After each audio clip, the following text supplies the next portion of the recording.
겉보기에는 별 문제 없어 보일 수 있는 개발 요소가 있습니다. 바로 구성 파일입니다. 개발자 모두 이 구성 파일, 환경 설정 파일을 사용합니다.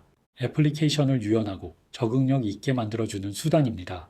하지만 시간이 지남에 따라 많은 개발자들이 구성 파일이 점점 복잡해지고 있음을 경험했을 거라 생각합니다. 어느 순간부터는 단순한 환경 설정이 아니라 전혀 다른 프로그래밍 언어처럼 보이기 시작합니다. 훨씬 더 다루기 어려운 또 하나의 코딩 작업이 돼갑니다. 이것이 바로 구성 파일이 지나치게 복잡해지는 문제이며 많은 개발팀이 빠지는 함정이기도 합니다. 우리는 어떻게 여기까지 오게 된 걸까요? 언제부터 점점 더 많은 로직을 구성 파일에 넣기 시작했을까요? 초기 의도는 애플리케이션을 더 유연하고 더 동적이며 더 확장 가능하게 만들기 위함이었습니다. 애플리케이션에 로직을 하드 코딩하는 것을 피하고자 했습니다. 이론적으로는 매우 그럴듯한 접근이었습니다. 특정 동작을 조금 수정해야 할 상황을 떠올려 볼까요? 로직이 구성 파일에 있다면 그 파일만 수정하면 끝입니다. 배포도 필요 없습니다. 이 방식은 더 빠른 변경을 가능하게 했고, 심지어 개발자가 아닌 사람도 일부 조정을 할 수 있다는 가능성을 열어주었습니다. 기능을 켜거나 끄는 간단한 스위치를 떠올려 봅니다. 겉보기에는 매우 우아한 해결책처럼 보입니다.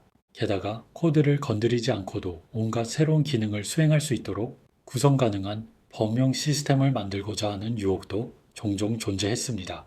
하지만 문제는 구성이 단순한 설정이 아니라 코드처럼 작동하기 시작할 때부터 생깁니다. 단순한 온-오프 스위치를 넘어 전체 워크플로우를 제어하는 기능까지 등장하기 시작합니다. 야물 파일이 조건문, 반복문, 심지어 의존성까지 정의하면서 사실상 일종의 가짜 프로그래밍 언어처럼 변해갑니다.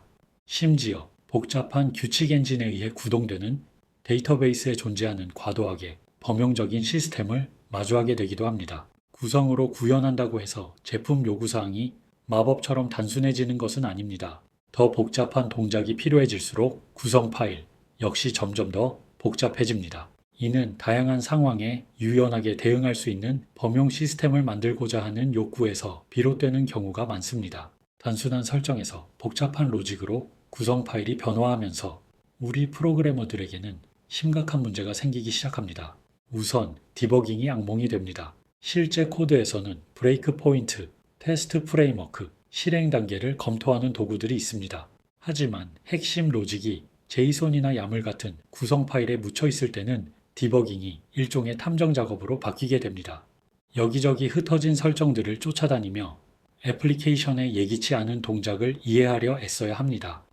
더 심각한 건 구성 기반 로직과 하드코딩된 로직이 섞여 있을 경우입니다. 이럴 땐 요청이 어떻게 처리되는지를 추적하는 것조차 굉장히 어려워집니다. 둘째, 비개발자도 손쉽게 동작을 조정할 수 있다는 약속은 거의 실현되지 않습니다. 구성 파일이 복잡한 로직을 제어하기 시작하면 그것은 더 이상 단순한 설정이 아니라 코드만큼이나 불투명한 것이 됩니다. 비개발자는 어떤 영향을 미칠지 확신할 수 없기 때문에 구성 파일을 건드리는 것을 두려워하게 됩니다. 결국에는 개발자가 개입할 수밖에 없고 이러한 간접적인 환경 설정의 추가, 복잡성까지 떠안게 됩니다. 구성 파일에 내장된 도메인 특화 언어는 처음 기대했던 것만큼 비개발자가 읽기 쉬운 형태가 아닌 경우가 대부분입니다. 도메인 특화 언어는 특정 영역이나 도메인 내의 문제를 해결하기 위해 설계된 소규모 언어입니다. 예를 들어 데이터베이스를 위한 SQL이나 웹페이지를 위한 HTML이 있습니다. 범용 프로그래밍 언어와는 달리 DSL은 특정 용도에 맞게 더 간단하고 직관적으로 표현할 수 있도록 만들어졌습니다. 셋째, 코드와 구성의 경계가 모호해집니다. 단순한 설정 조정 수단으로 시작했던 것이 점차 형편없이 작성된 도메인 특화 언어로 변모하게 됩니다. 하지만 정작 프로그래밍 언어가 제공하는 도구들은 예를 들어 구문 강조, 타입 안정성, 그리고 코드처럼 체계적인 버전 관리는 누릴 수 없습니다. 이로 인해 새로운 개발자들이 팀에 합류할 때도 어려움이 커집니다. 단순히 코드 베이스만 이해하면 되는 것이 아니라 구성 파일 안에 암묵적으로 숨어있는 로직까지도 파악해야 하기 때문입니다. 그렇다면 해결책은 무엇일까요? 한결같이 균형을 잡는 것이 중요하다고 말합니다. 구성 파일은 설정을 정의해야지 동작을 정의해서는 안 됩니다. 개발자 스스로 구성 파일을 보고 질문을 던져봅니다.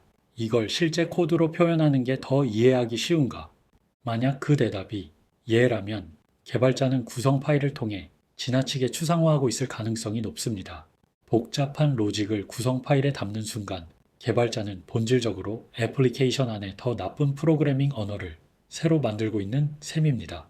애플리케이션 특화 로직은 그냥 직접 코드로 작성하는 것이 유지 관리에 좋습니다. 대신 구성 파일은 호스트명, 포트, 작업 스레드 수, 플러그인의 이름 및 기본적인 배포 파라미터와 같은 배포 관련 설정에 집중해야 합니다. 핵심적으로 기억해야 할 점은 구성 파일에 조건부 로직을 사용하지 않는 것입니다. 만약 야물 파일 안에서 만약 A라면 B를 실행한다 같은 조건문을 작성하고 있다면 그 로직은 애플리케이션 코드 안에 있어야 할 가능성이 매우 높습니다. 단순한 on-off 형태의 기능 플래그는 대체로 괜찮지만 이러한 플래그가 조건에 따라 복잡한 워크플로우를 제어하기 시작한다면 이미 선을 넘은 것입니다. 결론적으로 구성 기반 개발에 대한 초기 의도는 충분히 이해할 수 있었지만 복잡한 로직을 구성 파일에 밀어넣는 관행은 문제를 해결하기보다는 오히려 더 많은 문제를 야기하는 경우가 많습니다. 디버깅은 어려워지고 비개발자에게 진정한 권한을 주지도 못하며 구성과 코드의 경계를 흐려 시스템의 유지보수를 더 어렵게 만들게 됩니다. 구성의 진짜 목적을 잊지 말아야 합니다. 구성은 배포 설정이나 고수준의 기능 토글을 조정할 수 있도록 하기 위한 도구입니다. 그 이상의 것, 특히 조건부 로직이 개입되는 순간부터는 그냥 코드를 작성하는 편이 대부분의 경우 더 낫습니다. 구성 파일을 단순하게 유지함으로써 우리는 코드 명확성을 확보하고 디버깅을 용이하게 하며 궁극적으로 더 견고하고 이해하기 쉬운 애플리케이션을 만들 수 있습니다. 콘텐츠가 유익했다면 좋아요 누르기 요청드립니다. 업계 트렌드와 다른 관점을 준비 가져오겠습니다. 시청해 주셔서 감사합니다.